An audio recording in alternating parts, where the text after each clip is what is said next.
Member organizing manager, it's an interesting challenge to hold a space, observe how people are directing themselves in their member teams, the events people come to, and how they talk about Ujima and how they're participating. So for the last months, started in July, been mostly in observation mode and thinking about what I'm bringing to this position is practices of mutual aid and interdependence, that looks like, and figuring out how teams are operating. So some of the things that I've noticed is you might have like strong lead in a team, but then when they get busy and they leave, then the team kind of falls apart. So I think that it's more important than the actual projects and moving forward on the projects. It's almost more important to change the culture of how we hold a volunteer team together. Through instinct and through previous experiences, a rotation of roles is really, really important. So it seems really funny to be thinking about basic administrative things, but the reason why it's not, it's sometimes almost invisibilized labor because it falls to certain people to always be doing that work. So it's actually even more important to bring it up to the surface. The art of facilitation is not something that we necessarily talk about at board meetings or financial banks or institutions, but it's very, very important when you're trying to create a democratic space and you're trying to create a space where people feel engaged and empowered to engage. Oftentimes, we're in situations where there's quite a clear hierarchy. So, and then in the office culture or the cultures that we're in, you're not really encouraged to, or if you have some side and desire to participate, sometimes that's kind of stemmed down. So it's difficult when you shift. All of a sudden you're in a space where you're supposed to lead together. And so I've been trying to break it down into various phases. So the first phase, with respect to at least the member teams, is ones that I've been able to show up with the last few months, is to activate the rotation of roles. This not only involves the facilitation and follow-up and all of these things, but it also, and I'm also trying not to lead it too much, right? So then I'll become the strong person in the space. Basically, trying something a little bit, seeing how it's taking, maybe adding a little bit more of a tool, facilitating a situation where members kind of know how to use that tool. A couple of the members are actually curious about that, and so then we kind of pull aside, do a separate meeting, familiarize them with the process of that tool, bring them back into the space and see how that gets facilitated. Those kinds of like fine details.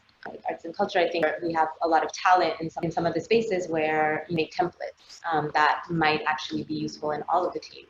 Second phase, outreach and arts and culture is starting to get ready for that, trying to do more in-reach by the members themselves. So outreach has different components, and some people are really excited about designing the process of outreach. Other people might be just like, give me the flyer and I'm gonna go and post these flyers.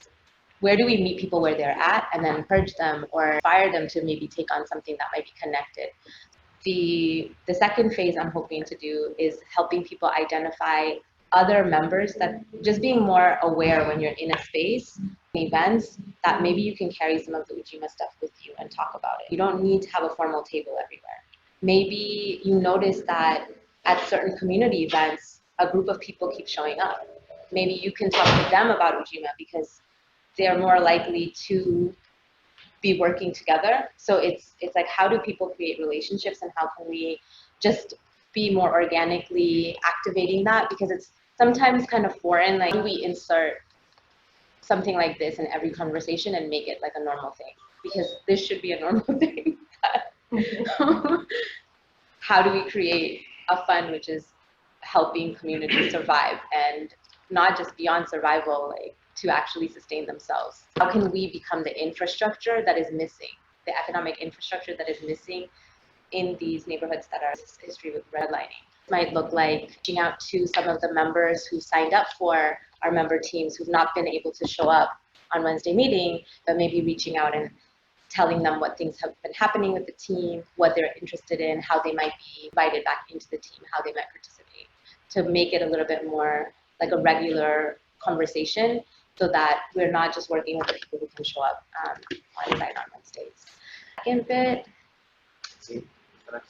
Yes, so in addition to one of the things that happens is member teams are kind of in their separate spaces, and so I'm trying to encourage once a month people providing me information about what they've been able to accomplish with their team so that we can create a zine. Again, member done. Members can communicate about how their teams are doing and if they need support with this, that, and the other. And it's just something that you can read about and be aware of all the different teams and all the beautiful work being done.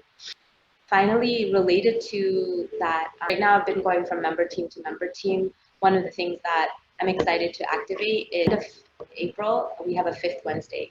This fifth Wednesday, I'm going to be doing a workshop that I'm going to encourage anyone who signed up for a member team to come to help us think about what's been working, what they'd like to see or need a little bit more support on in order to be better member-led. What allows us to be more sustainably member-led. And I'm trying to work by making personal calls to different members and checking in with them and seeing how their experience with Ujima is, all the way to this final workshop series that is using the expressive arts as a popular education tool to discover where our values are. So it's called Pathways to Reconciliation, Restitution, and Reciprocity. And it's a 3-hour expressive arts workshop that allows us to think about how values have come to us and what it took for those values to come to us. So there are values that we have, that we carry, that are sanctioned by the state, right? So education is important. There's public school. We went to public school. This is what I learned in school.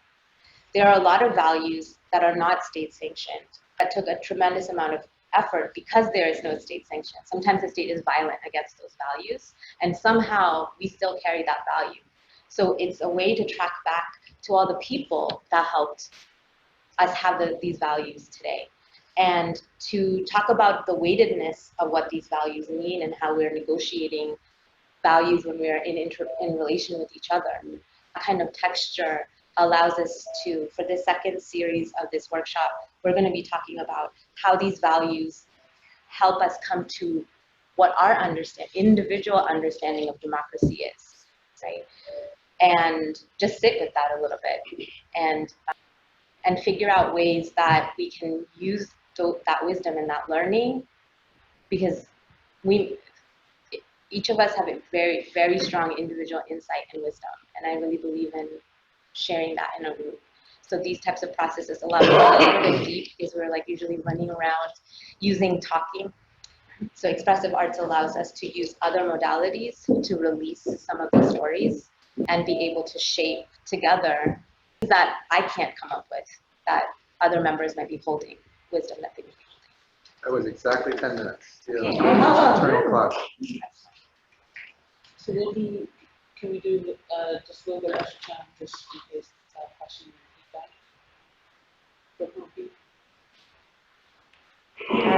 I'm so interested in everything that you just said. I just so many. But I think the work that you're doing is really, really interesting. I think it's just like a really amazing in-depth research. And what I was thinking of when you were talking about like with the workshop you're doing on the fifth Wednesday was like how people can also identify what skills they have. Because I think sometimes it's like, I think sometimes people are like, well, you know, we block ourselves from maybe what we have to offer, you know, and sometimes maybe we need a little help like getting out of our shell of like, what's our hidden like, you know, talent for Ujima, you know, or like, you know what I mean? Like, so how can we unearth and then uplift those skills? Or like what sort of, I don't know, if it's like through a survey and it's like, if people kind of like choose their own adventure and then they end up as like, oh, you would actually be really good at outreach, or you would actually be really good at, you know, helping with infrastructure or something like that. Or if that's like a goal or something like that that you have in mind. Yeah. So certainly a project would be great for outreach is how you recruit people. Yeah. You know, because that's definitely a skill.